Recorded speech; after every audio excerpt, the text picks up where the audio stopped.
তোমাদের জগৎ, তোমাদের কল্পনার যে জগৎ, চমৎকার, সুন্দর, একেবারে নির্ভেজাল।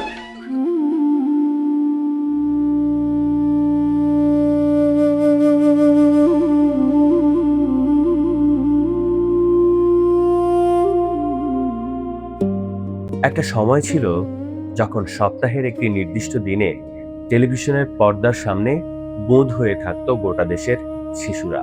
মনের কথা অনুষ্ঠানের পারুল, বাউল, সাং এর সেই কথোপকথন কেবল বিনোদন ছিল না, তা ছিল এক নীরব পাঠশালা, যা আমাদের শিখিয়েছিল মূল্যবোধ, মানবিকতা আর জীবনের ছোট ছোট সততার শিক্ষা। স্যাটেলাইট টেলিভিশন আর স্মার্টফোনের এই ঝকঝকে ডিজিটাল যুগে বিনোদনের রূপ বদলেছে, কিন্তু এক প্রজন্মের মনের গভীরে রয়ে গেছে সেই অমূল্য স্মৃতি। আর যার হাত ধরে এই সোনালী শৈশবের সূচনা হয়েছিল, তিনি আর কেউ নন, আমাদের পাপেট ম্যান, 21শে পদকপ্রাপ্ত বরেণ্য শিল্পী মুস্তফা মনোয়ার। নিয়তির নিয়মে তিনি আজ না ফেরার দেশে পাড়ি জমিয়েছেন, কিন্তু রেখে গেছেন এক চিরভাস্বর পজিটিভ অধ্যায়। 1935 সালের 1 সেপ্টেম্বর মাগুরার শ্রীপুরে প্রখ্যাত কবি গোলাম মোস্তফার ঘরে জন্ম নেন এই দূরদর্শী মানুষটি। তার রক্তেই ছিল সৃষ্টির প্রেরণা, তবে তিনি শুধু বাবার পরিচয়ে বড় হননি, নিজের ভেতরে ধারণ করেছিলেন এক স্বাধীন চারণ মন, বাধা ধরা নিয়ম যাকে কখনোই টানেনি।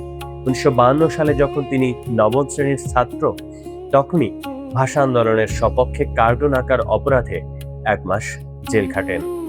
এই একটি ঘটনায় প্রমাণ করে কৈশোর থেকেই তার ধমনীতে বইত দেশপ্রেম আর সংস্কৃতির আপোষহীন অনুরাগ।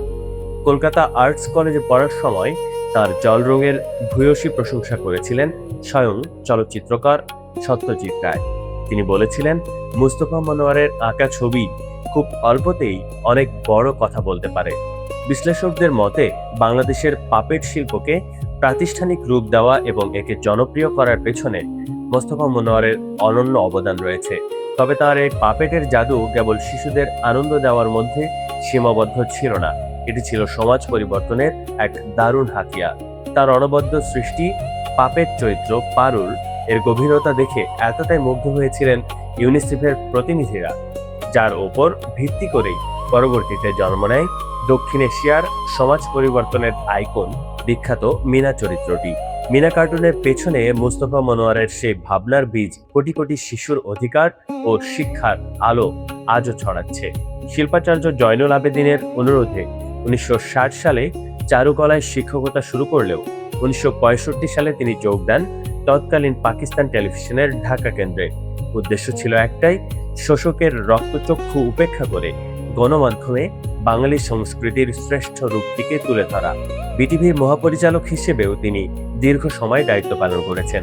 বিশ্বমঞ্চে বাংলা নাটককে পরিচিত করাতে তিনি নির্মাণ করেছিলেন রবীন্দ্রনাথের রক্তকরবী কিংবা শেক্সপিয়রের নাটক অবলম্বনে মুখরা রমণী বশীকরণ, যা আন্তর্জাতিকভাবে সমাদৃত হয়েছিল। শুধু তাই নয়, এদেশের শিশু কিশোরদের মেধা বিকাশের সবচেয়ে বড় প্ল্যাটফর্ম নতুন পড়ি অনুষ্ঠানেরও অন্যতম রূপকার ছিলেন তিনি। প্রতিটি জাতীয় সাংস্কৃতিক আন্দোলনে তিনি ছিলেন আমাদের অগ্রগামী সৈনিক, এক পরম অভিভাবক। বাংলাদেশের শিল্প সংস্কৃতির ইতিহাসে মুস্তফা মনোয়ার কেবল একজন মানুষ নন, তিনি নিজেই একটি আস্ত প্রতিষ্ঠান। জীবনের শেষ দিন পর্যন্ত তিনি চেয়েছিলেন এদেশের শিশুরা যেন যান্ত্রিক না হয়ে মানবিক বোধ নিয়ে বড় হয়।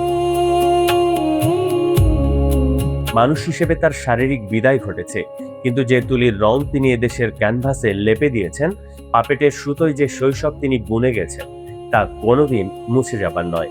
প্রজন্ম থেকে প্রজন্মে কোটি মানুষের স্মৃতি আর ভালোবাসায় মুস্তফা মনোয়ার বেঁচে থাকবেন চিরকাল, এক পজিটিভ বাতিঘর হয়ে।